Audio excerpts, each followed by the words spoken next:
करिब 70 वर्षदेखि नेपाली राजनीतिमा जडा गाडेर बसेको अनि हालको स्थितिमा नेपालकै सबैभन्दा ठुलो लोकतान्त्रिक दल नेपाली कङ्ग्रेस अहिले फुटेर दुई टुक्रा बनेको छ। एक टुक्राको नेतृत्व विशेष महाधिवेशनबाट सभापति चयन भएका गगन थापाले गरिरहेका छन् भने अर्को टुक्राको नेतृत्व 14औं महाधिवेशनबाट सभापति चयन भएका तथा काङ्ग्रेसका एक बलिया नेता शेरबहादुर देउवाले गरिरहेका छन्। निर्वाचन आउन 51 दिन मात्रै बचेको अवस्थामा कङ्ग्रेसको फुटले आगामी फागुन 21 को निर्वाचनलाई कस्तो प्रभाव पार्छ अनि नेपालको समग्र राजनीतिमा कङ्ग्रेसको यो फुटले कस्तो प्रभाव पार्छ भन्ने विषयमा आजको यस भिडियोमा चर्चा गरौँ। विगठित प्रतिनिधि सभाको नेपाली कङ्ग्रेस सबैभन्दा ठुलो दल हो। इतिहास हेर्दा पनि नेपालको सबैभन्दा पुरानो दल अहिले नेपाली कङ्ग्रेस नै रहेको छ। नेपाली कङ्ग्रेसले नेपालका प्रत्येक गाउँ-गाउँमा जडा गाडेर आफ्नो सङ्गठन बनाएको छ। नेपाली कङ्ग्रेसको सङ्गठन 77 जिल्लामा 7 प्रदेशमा र सबै स्थानीय तहमा रहेको छ। यस्तो अवस्थामा कङ्ग्रेसको फुटले समग्र नेपालको राजनीतिमा गहिरो, महत्त्वपूर्ण अनि चुनावलाई धकेल्न सक्ने सम्मको प्रभाव पार्न सक्छ। त्यसको लागि एकचोटि हामी कङ्ग्रेसको इतिहासतर्फ जाउँ। करिब 70 वर्षको इतिहास बोकेको नेपाली कङ्ग्रेसले अहिलेसम्म 2वटा विशेष महाधिवेशन फेस गरेको छ। त्यसमध्ये एक विशेष महाधिवेशन 2014 सालमा सुवर्ण शमशेरले गराएका थिए भने एक अहिले गगन र विश्वप्रकाशले गराइरहेका छन्। तर 2014मा सुवर्ण शमशेरले गराएको त्यो विशेष महाधिवेशन अलिक फरक थियो किनकि सुवर्ण त्यो समयमा आफै पार्टीको सभापति थिए र उनीले नै नेतृत्व हस्तान्तरण गर्नका लागि महाधिवेशन बोलाएका थिए, विशेष महाधिवेशन गराउने निर्णय गरेका थिए र बिपी कोइरालालाई सर्वसम्मत रूपमा काङ्ग्रेसको सभापति पनि चयन गरिएको थियो। प्रतिफलस्वरूप नेपाली कङ्ग्रेसले 2015 सालमा भएको आम निर्वाचनमा सबैभन्दा धेरै सिट जितेर बिपी कोइराला नेपालको प्रथम जननिर्वाचित प्रधानमन्त्री समेत बनेका थिए। तर अहिले बोलाइएको विशेष महाधिवेशनको अवस्था फरक छ। अहिले पार्टी सभापतिले महाधिवेशन बोलाएका होइनन्, महामन्त्री द्वयहरूले पार्टीको विधान प्रयोग गरेर महाधिवेशन बोलाएको बताइरहेका छन्। संस्थापन पक्ष र विशेष महाधिवेशन पक्षबीच सहमति छैन। उनीहरू दुईटा फरक धार बनाएर अगाडि बढिरहेका छन्। यसरी एक ढिक्का बनाउनका लागि विशेष महाधिवेशन बोलाइएको होइन कि पार्टी फुटाएर दुईवटा विभिन्न गुटहरू बनाएर अगाडि बढ्नका लागि विशेष महाधिवेशन बोलाइए जस्तो लाग्छ। आखिर त्यसै भयो, काङ्ग्रेस एक भएन र एक भएर चुनावमा जान सकेन भने 70 वर्षको इतिहास बोकेको काङ्ग्रेस सकिने कुरामा दुईमत राख्नै सकिँदैन। अवस्था यही रहे अनि निर्वाचनसम्म पनि कङ्ग्रेस एकजुट नभए कङ्ग्रेस सकिनेवाला छ। त्यसमा हामीले दोहोरो प्रश्न गर्नै पर्दैन। तर हामी कङ्ग्रेसको यो फुटले आगामी निर्वाचनमा चाहिँ कस्तो असर पार्छ त एकचोटि त्यसको बारेमा कुरा गरौँ। अब नेपालको इतिहास हेर्ने हो भने 2010 सालमा मातृका प्रसाद कोइराला र बिपी कोइराला बीचको द्वन्द्वका कारण कङ्ग्रेस दुई टुक्रा नभएको भए अनि 2012 सालमा कङ्ग्रेसको महाधिवेशन नभएको भए र 2014 सालमा फेरि कङ्ग्रेसले विशेष महाधिवेशन नगरेको भए नेपालमा आम निर्वाचन 2015 भन्दा अगाडि नै हुन्थ्यो।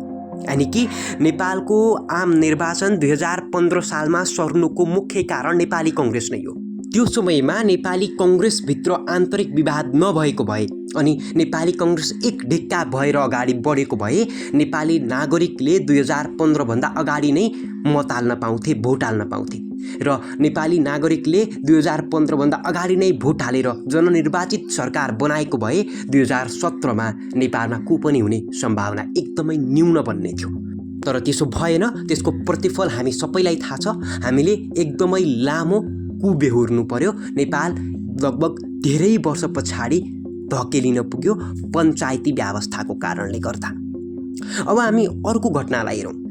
2059 सालतिर प्रधानमन्त्री शेरबहादुर देउवा र तत्कालीन नेपाली कङ्ग्रेसका सभापति गिरिजाप्रसाद कोइराला बीचको द्वन्द्वका कारण फेरि नेपाली कङ्ग्रेस दुई टुक्रा भयो। तत्कालीन नेपालका प्रधानमन्त्री शेरबहादुर देउवाले कङ्ग्रेसबाट अलग्गिएर नयाँ पार्टी खोले, नेपाली कङ्ग्रेस प्रजातान्त्रिक नामक पार्टी गठन गरे र नेपाली कङ्ग्रेसको त्यही फुटकै कारण गिरिजाप्रसाद कोइराला र शेरबहादुर देउवा बीचको त्यही टकरावकै कारण तत्कालीन राजा ज्ञानेन्द्र वीरविक्रम शाहदेवले नेपालमा कु गरे त्यही कुका कारण 7 दल फेरि एक भए र माओवादी पनि 7 दलसँग मिल्यो। 19 दिनसम्म नेपालमा जनआन्दोलन चल्यो अनि राज संस्था सदाका लागि समाप्त भयो। 2059मा कङ्ग्रेस नफुटेको भए, गिर्जाले शेरबहादुर देउवालाई कारबाही नगरेको भए, शेरबहादुरले नयाँ पार्टी गठन नगरेको भए सायद आज नेपालमा राज संस्था रहन्थ्यो होला, नेपालको अवस्था अलग्गै हुन्थ्यो होला। यति ठुलो र महत्त्वपूर्ण राजनीतिक परिवर्तन हुनुको पछाडि कङ्ग्रेसको फुटको हात थियो र अहिले फेरि कङ्ग्रेस त्यस्तै अवस्थामा पुगेको छ। नेपाली कङ्ग्रेस ठ्याक्कै 2 टुक्रा भएको छ। एउटा टुक्राको नेतृत्व शेरबहादुर देउवाले र अर्को टुक्राको नेतृत्व अहिलेका युवामाझ सबैभन्दा लोकप्रिय नेता कङ्ग्रेसका गगन थापाले गरिरहेका छन्। यी 2 टुक्रा पनि मिल्न सकेनन् भने नेपालको राजनीतिमा यिनै टुक्राको फुटले गर्दा नयाँ प्रभाव पर्ने कुरामा दुई मत राख्नै सकिँदैन, किनकि त्यो इतिहासले देखाउँछ र वर्तमानमा हुनेवाला पनि छ। आजबाट आसन्न प्रतिनिधि सभाको निर्वाचनका लागि उम्मेदवारी दर्ता गर्ने दिन आउन मात्रै 5 दिन बचेका छन्। माघ 6 गतेबाट उम्मेदवारी दर्ता सुरु हुनेवाला छ र यो 5 दिनमा कङ्ग्रेस मिल्न सकेन भने नेपालको निर्वाचन सर्न पनि सक्छ, निर्वाचन नहुन पनि सक्छ।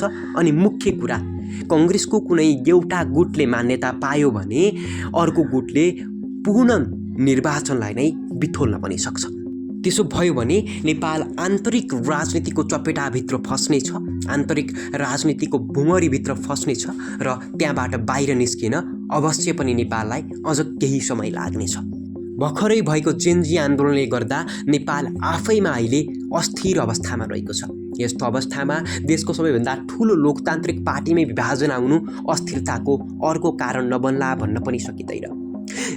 देशकै सबैभन्दा ठुलो लोकतान्त्रिक पार्टी यसरी विभाजित भयो भने विदेशी शक्तिहरूले पार्टीभित्र गुट उपगुटहरू बनाएर नेपालको लोकतान्त्रिक भविष्यमाथि नै खेलबाड गर्न सक्दैनन् भन्ने कुरामा पनि दुई मत राख्न सकिँदैन। यसले धेरै प्रश्नहरू निम्त्याउँछ जसका उत्तर हामीले बस कङ्ग्रेसको एकताभित्र मात्रै देख्न सक्छौँ। त्यसैले अहिलेको अवस्थामा कङ्ग्रेस एक हुन जरुरी छ, कङ्ग्रेस एक ढिक्का भएर अगाडि बढ्न जरुरी छ र कङ्ग्रेसभित्रको आन्तरिक विवाद मिलाउनका निमित्त निर्वाचन आयोगले र सम्बन्धित निकायहरूले अनि आम नागरिक र कङ्ग्रेसका कार्यकर्ताले समेत यो अवस्थामा एकदमै महत्त्वपूर्ण भूमिका निर्वाह गर्नुपर्छ, चनाखो भएर बस्नुपर्छ। अनि महत्त्वपूर्ण कुरा, यहाँनिर कुनै गुट उपगुट अथवा कुनै पनि पक्ष विपक्ष भन्दा पनि कङ्ग्रेसभित्र के हुनुपर्छ भन्ने कुरा तपाईँ आफैले खोज्नुपर्छ। जो कङ्ग्रेसका कार्यकर्ता छन् उनीहरूले आफै खोज्नुपर्छ। तपाईँको कङ्ग्रेस कस्तो हुने भन्ने कुरा तपाईँले डिसाइड गर्नुपर्छ अनि अगाडि बढ्नुपर्छ। आखिर त्यसो हुन सकेन भने कङ्ग्रेस आफू मात्र सकिने छैन, सम्पूर्ण देशलाई नै एउटा भुमरीमा फसाएर जानेछ। हाम्रो विश्लेषणप्रतिको धारणा तल व्यक्त गर्न नबिर्सिनुहोला। फेरि अर्को भिडियोमा भेट्नेछौँ। धन्यवाद।